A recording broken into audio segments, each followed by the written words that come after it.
Hey YouTube, it's me, Scott, here again to do another canning video for you. Today I'm going to be really busy in the kitchen doing a whole lot of different canning, but today I'm also going to explain a little more on the process of canning instead of just showing you what I've got in the cooker. Right now I'm going to do a video on how I actually prepare bacon for canning. I tried that the other day. It worked out really well. Again, thanks to Ironhead 41, inspired me on that.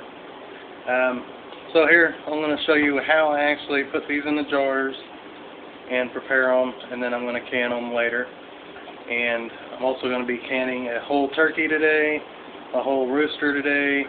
I'm going to can some hot dogs today. I'm going to can some pizzas. I picked up 15 more pounds of chicken leg quarters to can. I'm going to be busy. So anyway, let me get this started. Here's what I do to actually can the bacon itself.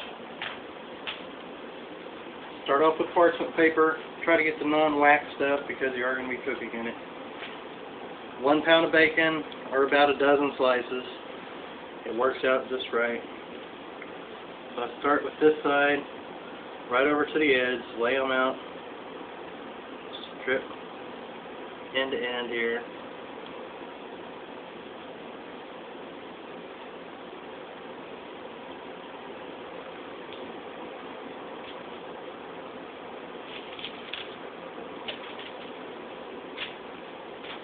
Doesn't have to be real fancy.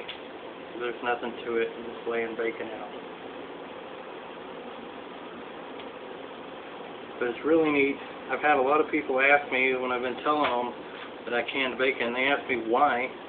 Well, it's quite simple. I mean, you can keep your bacon in the refrigerator and it still goes bad within about a month, even though we usually never have it in the fridge that long. And you can can this, keep it in your pantry for 2 years plus. So why would you not want to have it there and handy for years? So I got that laid out. I'm going to give myself a little bit of room on this side. And of course I grabbed the dullest knife I've got. That's alright.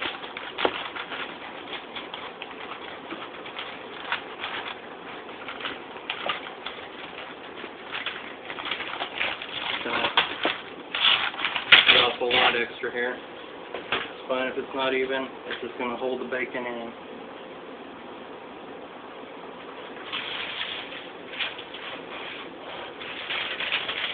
Tear off another little strip here.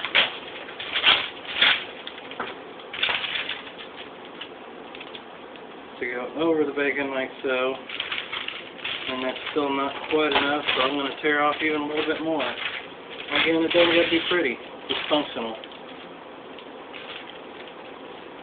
So I'm doing this so that when I fold the bacon over, it doesn't stick to itself. So I take my loose end that didn't have bacon up against it, fold it over like so, and I just fold the bacon in half like that. Now you roll from the end that you put the bacon up against so that it doesn't squeeze out when you're rolling it here. So you just roll it nice and tight, like a sleeping bag, keeping the pressure down because it will try to bunch up, so just keep your fingers on it and it won't get all out of hand. It'll stay nice and even. Make it into a nice little roll like that. Take my sterilized jar that I just pulled out of the boiling water, drop it in. Go ahead and fold over all that paper that's sticking up. Be alright.